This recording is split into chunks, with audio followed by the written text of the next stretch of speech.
Movie की शुरुआत में एक बिल्डिंग को दिखाते हैं जिसमें आग लगी होती है और पूरी बिल्डिंग धुएं से भरी होती है।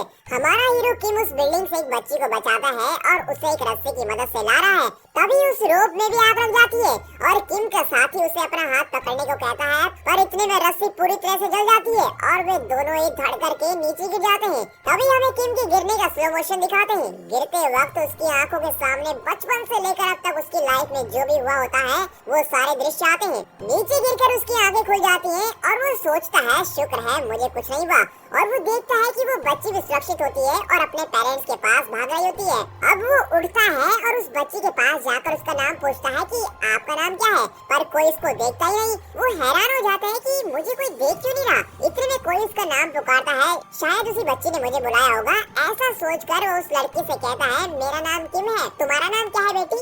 इस बार भी कोई उसे मुड़कर नहीं देखता। इन सबको क्या हो गया है, ऐसा सोचकर वो दूसरी ओर देखता है जहाँ दो लोग खड़े होते हैं। उनमें से एक है हाय जो ऊंचे कद का आदमी है और उसने कोट पहना होता है। दूसरी ओर एक लड़की है जो दिखने में बहुत ही क्यूट है और जिसका नाम है ली। और यहाँ ली ने ही किम को पुकारा होता है। उसे देखकर किम कहता है कि वहाँ क्यों खड़े हो तुम लोग, दिखता नहीं हर जगह आग लगी है, तुम्हारे सर पर कुछ गिर गया तो।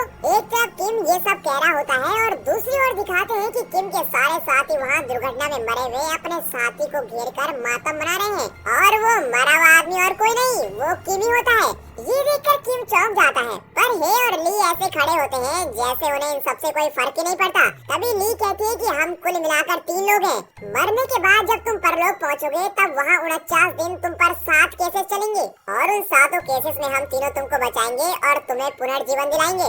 ये सब हम इसलिए कर रहे हैं क्योंकि तुम एक पैरागन हो जो दूसरों की जान बचाने के लिए अपनी जान से खेलता है। ऐसी घटना 420 साल बाद अभी घटी है, तो हम हैं तुम्हारे गार्डियंस। इतने में है कहता है, मैं असिस्टेंट सिक्योरिटी स्पेशलिस्ट हूँ। अपने इंट्रोडक्शन के बाद वो किम से कहता है, तुम कंफ्यूज हो गए ना कि तीसरा आदमी कौन है। वो तीसरा आदमी है कैप्टन गैंगरिन। वो तुम्हारे क्रियाक्रम के लिए गए हैं, पर जहाँ तक मुझे पता है वो खाने के लिए गए होंगे। इस तरह वो मजाक कर रहा होता है। फिर दिखाते हैं कि आसमान से साइक्लोन जैसा कुछ आता है जो किम को खींच ले जाता है। तभी किम रियलाइज करता है कि अब वो बिल्कुल मर चुका है और उसकी आत्मा ऊपर जा रही होती है। फिर भी उसे विश्वास नहीं होता। वो चिल्लाने लगता है कि मैं अपनी माँ को देखना चाहता हूँ, उससे अभी बात करना चाहता हूँ, पर वो साइक्लोन उसको खींचकर ऊपर ले जा रहा होता है। कट करके गैंगरिन को दिखाते हैं जो गार्डियंस का कैप्टन है। जैसा है ने कहा था बिल्कुल उसी तरह गैंगरिन खाना खा रहा होता है। लगता है उसे खाना अच्छा नहीं लगा इसलिए वो थोड़ा खाकर उठ जाता है। तभी वो किम की माँ को देखता है। किम का भाई सुयोंग उसकी माँ के पास जाता है और माँ से कहता है कि चलो माँ हमारे जाने का वक्त हो गया है। कट करके दिखाते हैं कि किम परलोक पहुँच चुका है और वहाँ गेट ऑफ आफ्टर लाइफ यानी परलोक का गेट के बाहर खड़ा है। वहाँ मरे हुए लाखों लोगों की भीड़ लगी हुई होती है। तभी ली अनाउंस करती है कि ये देखो पैरागन आया है, सब साइड को हो जाओ और उसे आने दो। तभी वहाँ गैंगरिन भी आ जाता है। फिर ली एक पर्ची उठाती है और वहाँ रखी एक मूर्ति के मुंह में डालती है। जैसे ही पर्ची अंदर जाती है उस गेट पर एक बड़ा सिंबल नजर आता है। इसे देखकर ली खुशी से उछलने लगती है और किम से कहती है, तुम जरूर 49 दिन चलने वाले 7 केसेस में पास हो जाओगे। और फिर पहले केस की सुनवाई के लिए उस गेट से अंदर जाते हैं। कट करके दिखाते हैं अंदर एक बड़ा ब्रिज है। ब्रिज के दोनों ओर ज्वालामुखी का लावा फैला हुआ होता है। अगर जरा भी बैलेंस मिस हो गया तो लावा के अंदर गिरकर राख होना पड़ेगा। तीनों उस ब्रिज पर चलकर जा रहे होते हैं। तभी हे किम से पूछता है, तुम ठीक से सोचकर बताओ तुमने कभी किसी का खून तो नहीं किया, फिर हमें इस हेल ऑफ मर्डर यानी कत्ल के नर्क में क्यों लाया गया है। किम कहता है कि उसने ऐसा कुछ भी नहीं किया। इतने में ली कहती है, पर यहाँ तो उसी को लाया जाता है जिसने किसी का खून किया हो। अब गैंगरिन एक्सप्लेन करता है कि कुल मिलाकर 7 पाप होते हैं और इन्हीं 7 पापों का हिसाब गेट के अंदर किया जाता है। कौन सा केस पहले आएगा ये कोई नहीं जानता।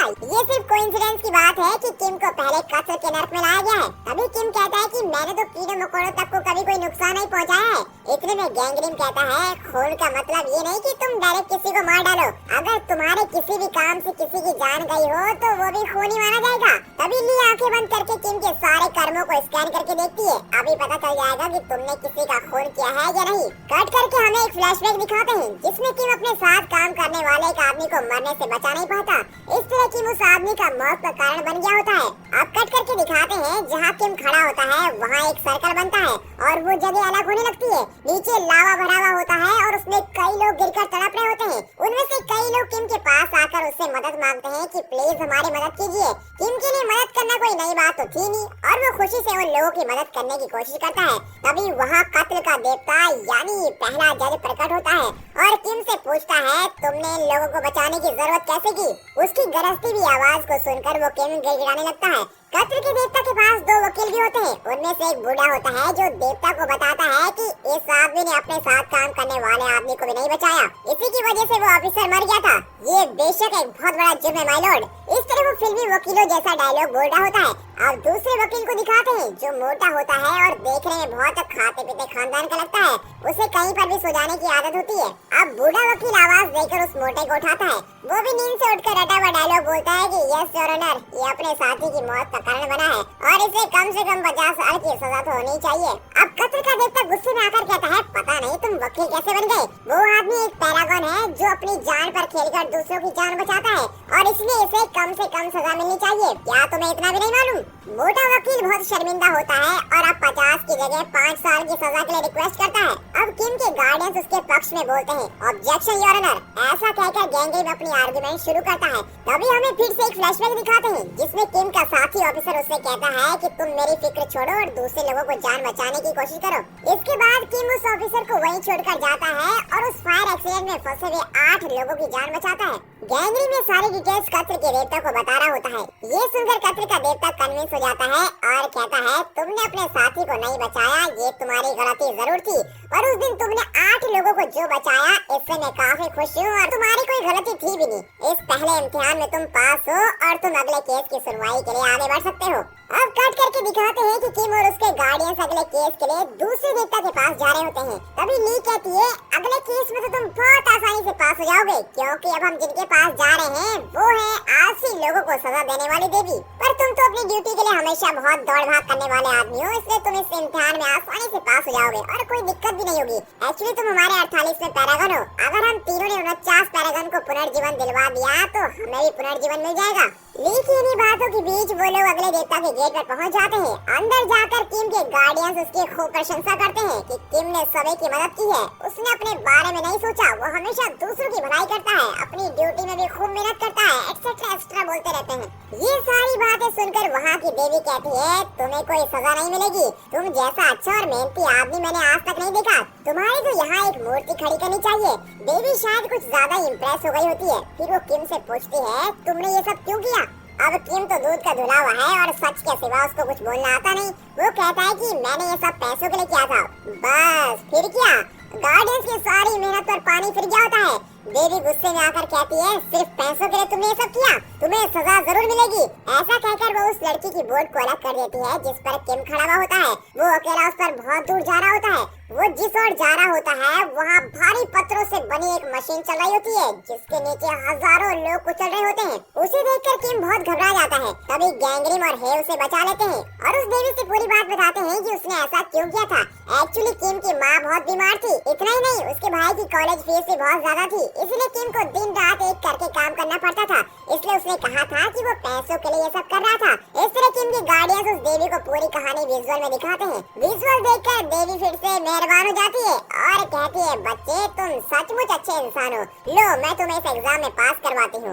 इस तरह किम अब 2 केस में पास हो जाता है और अब अगले की ओर बढ़ते हैं। कट करके दिखाते हैं कि वे तीसरे गेट की ओर एक बोट में जा रहे होते हैं। तभी वहाँ कई मॉन्स्टर्स उन पर हमला करते हैं पर गैंगरेन और उसके साथी उनसे खूब लड़ते हैं और किम को उनसे बचाते हैं। तभी गैंगरेन किम से कहता है कि तुम्हारे परिवार में कोई मर गया है और उसकी आत्मा धरती पर ही घूम रही है, उसी की वजह से ऐसे मॉन्स्टर्स हम पर अटैक कर रहे हैं। अगर ऐसा ही चलता रहा तो पुनर्जीवन के लिए दिया गया टाइम जल्दी खत्म हो जाएगा, पर इसका सलूशन है मेरे पास। मैं अभी धरती पर जाकर देखता हूँ कि वो आत्मा किसकी है और उसे ठिकाने लगा कर आता हूँ। तब तक हे और ली तुम्हारा ख्याल रखेंगे। इस तरह किम को दूसरे गार्डियंस को सौंपकर गैंगरेन धरती के लिए निकलता है। कट करके धरती को दिखाते हैं जहाँ किम के परिवार का एक सदस्य मर गया है और वो और कोई नहीं, वो किम का भाई सुयोंगी होता है। फिर गैंगरेन अपनी तलवार निकालता है और उस सुयोंग की आत्मा को परलोक ले चलता है। पर वो सुयोंग अपने भाई जैसा मासूम नहीं होता। उसकी आत्मा गैंगरेन को चकमा देकर भाग जाती है। गैंगरेन भी उसको छोड़ता नहीं और उस आत्मा को खूब चेज करता है और पर दोस्तों ये सीन मूवी में बहुत ही खतरनाक तरीके से पिक्चराइज किया गया है। बहुत चेज करने के बाद सुयोंग की आत्मा गैंगरेन के हाथ में आ जाती है। कट करके परलोक में किम को दिखाते हैं। गार्डियंस के साथ जा रहे किम पर वो मॉन्स्टर फिर से हमला करने लगते हैं। गार्डियंस को अब चिंता होने लगती है क्योंकि गैंगरेन अभी लौटा नहीं होता और उन्हें अकेले ही मॉन्स्टर का सामना करना होता है। तभी अचानक वहाँ बहुत बड़े दो रूप दिखाई देते हैं और वो उन मॉन्स्टर्स को मारकर भगा देते हैं। वो रूप साक्षात देवताओं के देवता का होता है। उसी ने इन तीनों को बचाया होता है। उस देवता को देखकर गार्डियन सर झुकाकर उन्हें प्रणाम करते हैं, लेकिन वो किम वैसा का वैसा ही खड़ा रहता है। पर गार्डियंस उसे भी जबरदस्ती प्रणाम करवाते हैं। इतने में देवताओं का देवता पूछता है, ये तो पैरागन है ना, फिर इस तरह के मॉन्स्टर इसे क्यों सता रहे हैं? तभी गार्डियंस कहते हैं कि इस सिचुएशन को ठीक करने के लिए हमारा कैप्टन धरती पर जा चुका है और जल्द से जल्द सब कुछ ठीक करके वापस लौट आएगा। तो देवता कहता है, ठीक है, काम जल्दी जल्दी हो जाना चाहिए। जो आत्मा इस तरीके से घूम रही है उसको जल्दी से ठिकाने लगवाओ। देवता की बात सुनकर किम टेंशन में आ जाता है क्योंकि उसके परिवार का सदस्य ही मरा होता है। गुस्से में वो देवताओं के देवता का शर्ट पकड़ता है और उसे डांटता है। ये देखकर गार्डियंस टेंशन में आ जाते हैं कि ये कर क्या रहा है और जल्दी से किम को देवता से दूर करते हैं। फिर वे देवता से माफी मांगते हैं पर देवता किम को कुछ नहीं करता। वो गार्डियंस को जरा सा डांटता है कि ये आदमी पागल है क्या, इस तरह क्यों बिहेव कर रहा है। फिर देवता वहाँ से चला जाता है। कट करके दिखाते हैं कि अब वे अगले जज के पास पहुँचते हैं। वहाँ एक लड़की लॉलीपॉप खा रही होती है।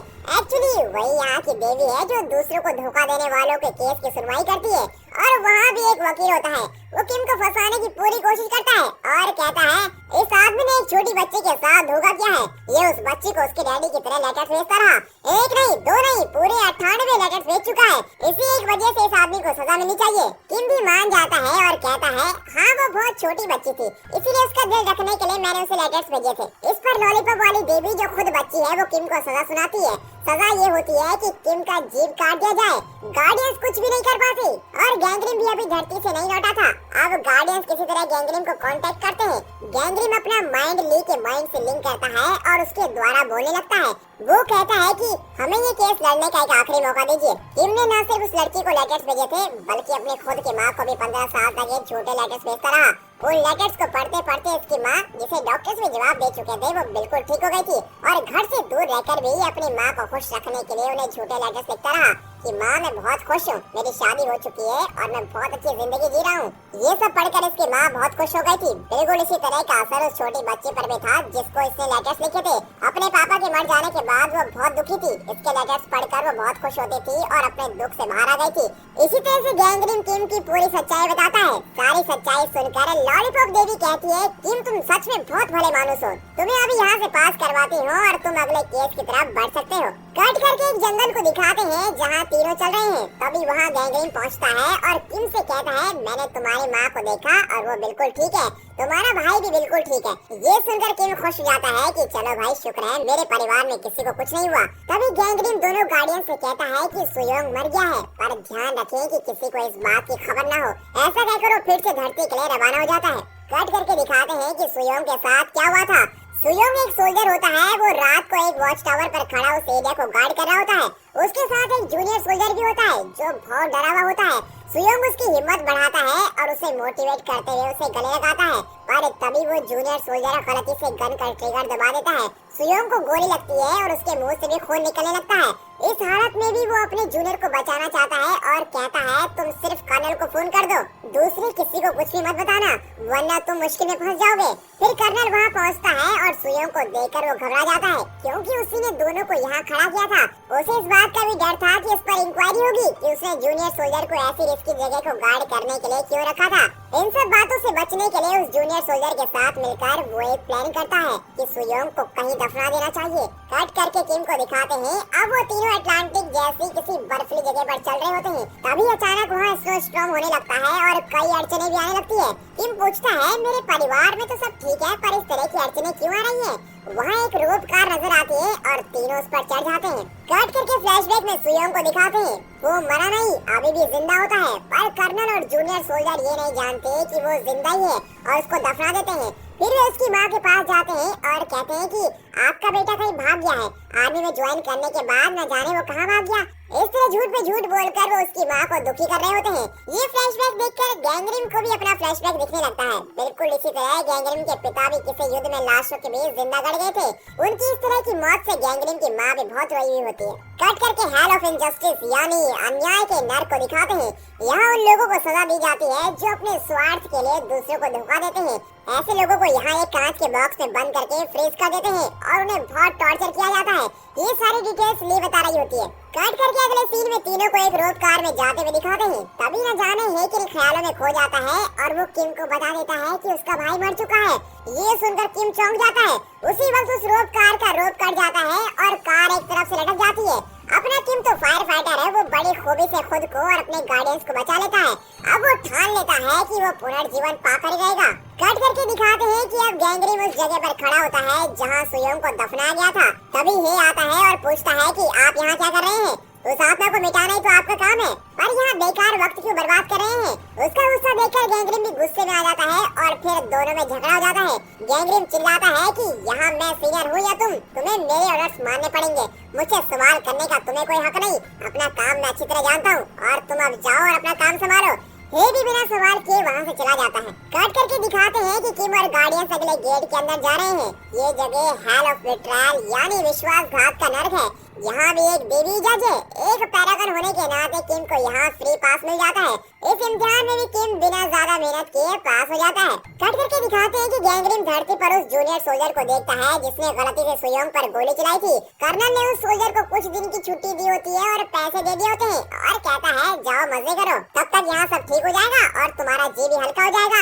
ये दृश्य सुयोंग की आत्मा देख रही होती है। कट करके दिखाते हैं कि वो सोल्जर एक पब में जाकर खूब पीकर एंजॉय कर रहा होता है। सुयोंग की आत्मा उसे मारने की कोशिश करती है, पर गैंगरिन को वहाँ देखकर वो आत्मा वहाँ से भाग जाती है। पर गैंगरिन उसका लगातार पीछा करता है और आखिर में उसे पकड़कर एक बिल्डिंग से बांध देता है। फिर गैंगरिन उससे कहता है देखो तुम जो करने जा रहे हो वो बिल्कुल गलत है।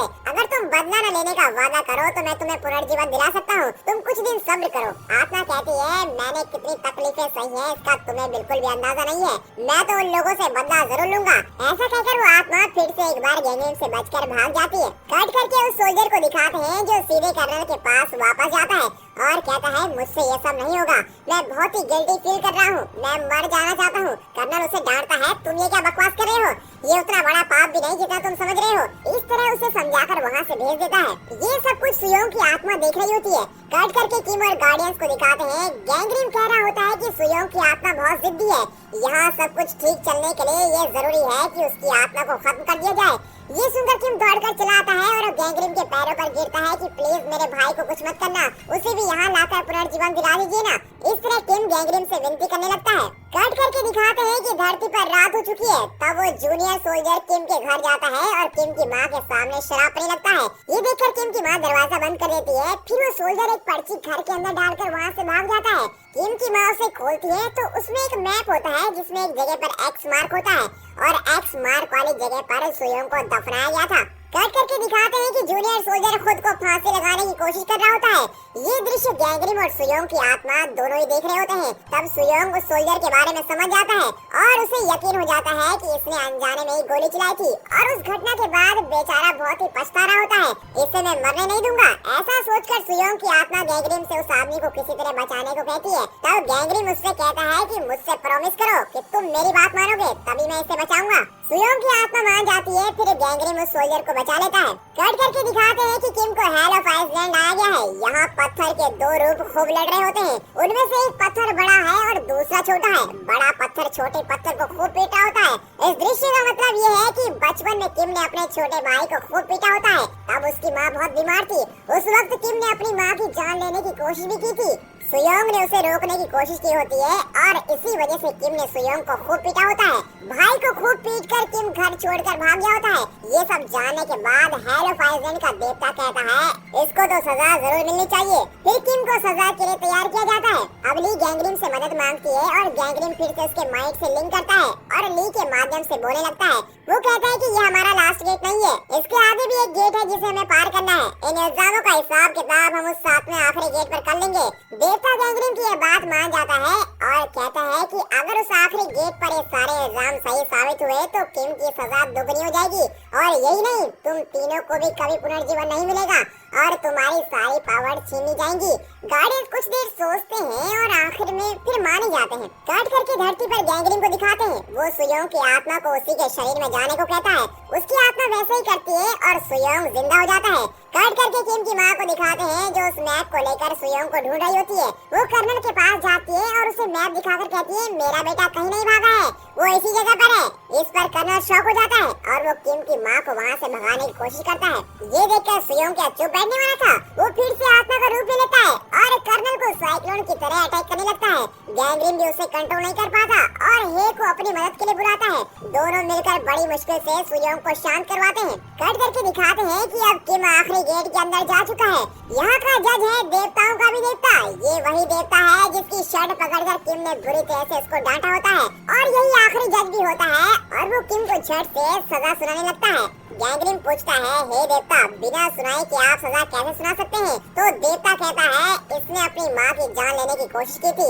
इतना ही नहीं, इसने अपनी गलती के लिए अपनी माँ से माफी भी नहीं मांगी थी। इसे सजा देने के लिए इससे बड़ी और क्या वजह हो सकती है? तभी ली बीच में बोलती है कि उसने सिर्फ मारने की तो कोशिश की थी, मारा तो नहीं था। इतना ही नहीं, ये बात उसकी माँ जानती नहीं कि इसने ऐसी हरकत की थी और ये उसका बचपना था जिससे किसी को भी नुकसान नहीं पहुँचा है।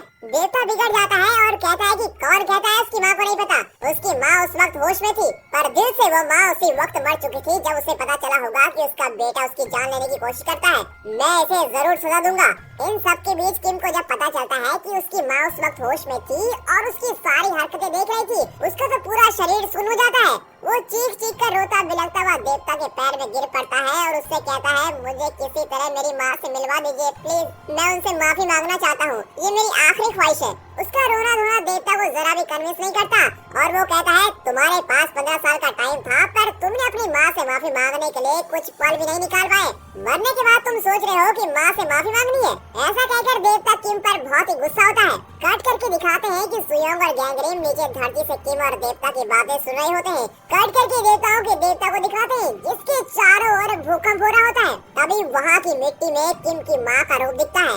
एक्चुअली सुयोंग की आत्मा उसकी माँ के सपने में जाकर कहती है कि माँ मैं अब तुमसे नहीं मिल पाऊंगा, अब मुझे परलोक में नौकरी मिल गई है। इस पर उसकी माँ रोते हुए उसे विदा करती है। तब सुयोंग माँ से कहता है तुम्हें याद होगा कि कई साल पहले किम भैया ने तुम्हें जान से मारने की कोशिश की थी। तुम शायद भूल भी गई होगी पर किम कई सालों से इस बात पर पछता रहा है। बचपन में की गई उस गलती के लिए वो वहाँ दिन रात काम कर रहा था और हमें पैसे भी भेज रहा था। वो हर दिन उस बात को सोचकर मर रहा है। इस तरह सुयोंग किम के बारे में अपनी माँ को बता रहा होता है। उसकी माँ कहती है मुझे उससे कोई शिकायत नहीं है, गलती तो मेरी थी कि मैं तुम दोनों की देखभाल ठीक तरीके से नहीं कर पाई। मुझे माफ कर दो बेटा, प्लीज माफ कर दो। ऐसा कहकर वो सुयोंग को गले लगाकर रोने लगती है। ये पूरा दृश्य परलोक में किम, गार्डियंस और वो देवताओं का देवता देख रहे होते हैं। इस पर किम अपनी माँ के रूप को गले लगाकर खूब रोने लगता है और अपनी माँ से माफी मांगता है। ये देखकर वहाँ सबकी आंखें भर जाती हैं और वहाँ खड़े वकील तो फूट फूट कर रोने लगता है। आखिर में देवताओं का देवता उस कागज को फाड़ देता है जिसमें किम की सजा लिखी हुई होती है और वो कहता है कि जब तुम्हारी माँ तुम्हें माफ कर चुकी है तो हम तुम्हें कैसे सजा दे सकते हैं, और फिर तुमने सच्चे दिल से माफी मांगी है और तुम्हारी माँ ने भी तुम्हें सच्चे दिल से माफ कर दिया है, इसलिए मैं तुम्हें पुनर्जीवन देता हूँ। तुम सारी परीक्षाएं पास कर चुके हो। और इस तरह किम को पुनर्जीवन मिल जाता है और वो पहले जैसे हो जाता है। फिर किम ली का शुक्र अदा करता है और वहाँ से निकलता है। काट करके धरती पर गैंग्रीन को दिखाते हैं। उसके हाथ में एक टिकट होता है जो कि सुयोंग का टिकट होता है। ये बिल्कुल वैसा ही टिकट होता है जैसा किम के लिए निकला था।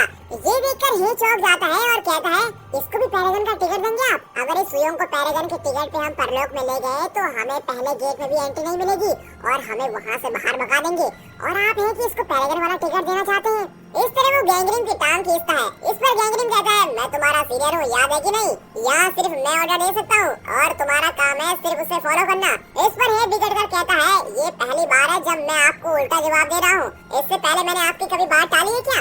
उसका सवाल सुनकर गैंग्रीन सोच में पड़ जाता है। तभी उसे रियलाइज होता है कि एक बार पहले जब हे ने उसका ऑर्डर फॉलो करने से इनकार किया था वो एक्चुअली हे नहीं था। देवताओं के देवता हे का रूप लेकर गैंग्रीन से झगड़ा किया हुआ होता है और देवताओं ने इसलिए ऐसा किया होता है क्योंकि धरती पर जिस काम के लिए गैंग्रीन आया था उसे उसे पूरा किए बगैर वो बेवजह सुयोंग की आत्मा के साथ लुका छिपी खेलकर वक्त बर्बाद कर रहा था।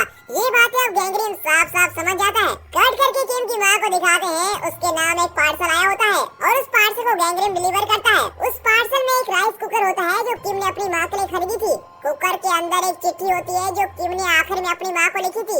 उस चिट्ठी में किम ने अपनी माँ से अपनी सारी गलतियों के लिए माफी मांगी होती है और उसमें ये भी लिखा होता है कि उसने माँ को जान से मारने की कोशिश क्यों की थी। उस वक्त वो बहुत कम उम्र का था, उसकी माँ बहुत बीमार थी और उसके बचने का कोई चांस नहीं था। इसीलिए किम अपनी सोती हुई माँ को बिना तकलीफ दिए मारकर खुद को और अपनी फैमिली को भी खत्म करने वाला था और यही उसका प्लान था। पर उस दिन सुयोंग ने उसे देख लिया था और इसी वजह से वो घर छोड़कर भाग गया था। पर वो 15 साल घर से दूर रहकर भी अपनी माँ और भाई का पूरा ख्याल रखता था। उसके लिए बहुत मेहनत करके काम करने लगा और उन्हें पैसे भेजता रहा। इतना ही नहीं, अपनी बीमार माँ को खुश करने के लिए 15 साल तक वो चिट्ठियाँ भेजता रहा कि वो एक बहुत ही खुशहाल जिंदगी जी रहा है। उसमें ये सब भी लिखा होता है कि उसकी शादी हो गई है और वो अपने परिवार के साथ बहुत सुखी है। उसकी चिट्ठियाँ पढ़कर उसकी माँ को अपने बेटे पर बहुत गर्व होता है। कट करके दिखाते हैं कि गैंग्रीन, हे और ली अब अपने 49वें पैरागन यानी सुयोंग को परलोक ले आए हैं और उसे पुनर्जीवन दिलवाने का प्रोसेस शुरू कर रहे हैं। अगर इन तीनों गार्डियंस ने इस पैरागन को पुनर्जीवन दिलवा दिया तो तीनों गार्डियंस खुद भी पुनर्जीवन पाकर मुक्त हो जाएंगे। इस मैसेज के साथ ये मूवी यहाँ पर खत्म होती है। आगे चलकर क्या इन गार्डियंस ने सुयोंग को पुनर्जीवन दिलवाया और गैंग्रीन का फ्लैशबैक क्या है, ली और हे का फ्लैशबैक क्या है, ये सब जानने के लिए इस मूवी का सीक्वल देखना जरूरी है। जल्दी हम इसका सीक्वल वीडियो भी लेके आने वाले हैं, इसलिए चैनल को सब्सक्राइब करना ना भूलिए। साथ ही अपने फ्रेंड सर्कल में इस वीडियो को शेयर जरूर कीजिए ताकि वे इस वीडियो और इसके सीक्वल को देखकर एंजॉय कर सकें। And finally thanks for watching.